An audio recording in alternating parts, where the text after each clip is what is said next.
Dunia ini nggak pernah adil buat laki-laki miskin.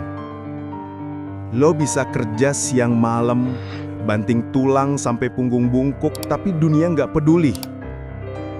Dunia cuma nanya satu hal. Lo bisa kasih apa? Lo bisa bayar apa? Lo bisa buktiin apa? Ada seorang laki-laki, sebut aja namanya Andi. Umurnya baru 32 tahun. Usia segitu harusnya lagi semangat-semangatnya bangun rumah tangga. Tapi apa yang dia dapat? Yang dia hadapi tiap hari cuma satu, kekurangan. Jam 4 pagi, ketika orang-orang masih terlelap, Andi udah bangun. Bukan karena semangat, tapi karena terpaksa. Motor tuanya, satu-satunya alat tempur udah reot. Knalpotnya ngebul, bannya botak. Tapi itu aja dia rawat mati-matian. Karena tanpa motor itu, gak ada rezeki yang datang.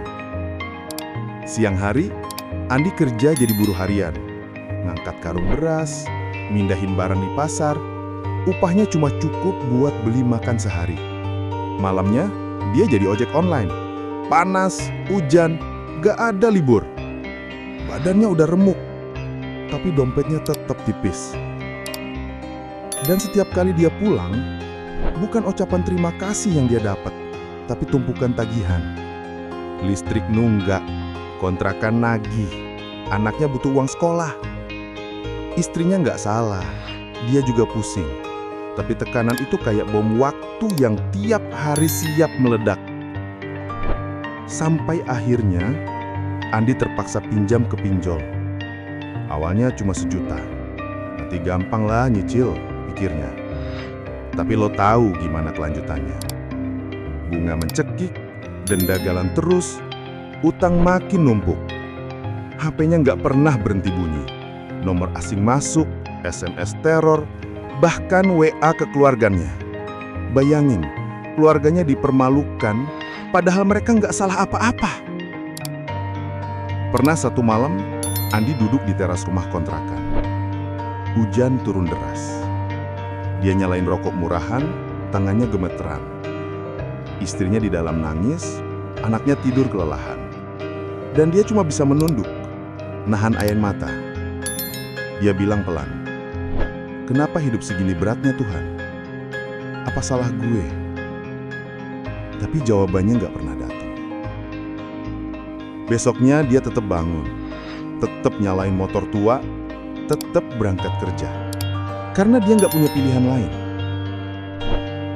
Laki-laki kayak Andi nggak pernah cerita. Dia nggak punya ruang buat curhat. Temen sibuk dengan hidupnya. Saudara malah ngejudge. Orang tua nggak tega buat nambah beban. Jadi dia simpan semua sendiri. Dia diam. Tapi di balik diam itu, luka numpuk. Lo tahu apa yang bikin dia masih bertahan? Harapan kecil. Harapan kalau suatu hari anaknya bisa sekolah lebih tinggi. Harapan kalau suatu saat istrinya nggak lagi harus mikirin uang belanja. Harapan kalau suatu hari kerja kerasnya dihargai. Tapi coba bayangin ya, berapa banyak Andi di luar sana? Berapa banyak laki-laki yang pura-pura kuat padahal dalamnya udah hancur? Yang senyum di depan keluarga, tapi nangis di kamar mandi. Yang bilang, "Aku baik-baik aja," padahal pikirannya berantakan. Dunia udah kejam buat laki-laki miskin. Tapi lebih kejam lagi kalau orang terdekatnya ikut nggak ngerti. Mereka cuma butuh dihargai, butuh didengerin, butuh diakui. Nggak perlu dikasih uang miliaran. Cukup peluk dan bilang, "Aku tahu kamu udah berjuang dan aku hargai itu." Itu aja kadang bisa jadi alasan kenapa mereka masih hidup hari ini.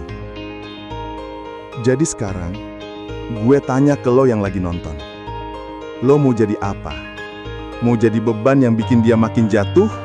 Atau jadi alasan kenapa dia masih bertahan? Kalau lo lagi berjuang kayak Andi, gue cuma mau bilang, lo nggak sendiri. Ada banyak orang di luar sana yang ngerasain hal sama. Dan jangan pernah ngerasa perjuangan lu sia-sia. Karena setiap tetes keringat lo, itu bukti lo masih manusia, lo masih ada. Dan buat yang nonton ini, coba deh tulis di kolom komentar. Lu pernah nggak ada di posisi kayak Andi? Atau lu kenal orang yang hidupnya kayak gitu? Karena kadang cerita lo bisa jadi napas buat orang lain. Ingat, dunia kejam sama laki-laki miskin.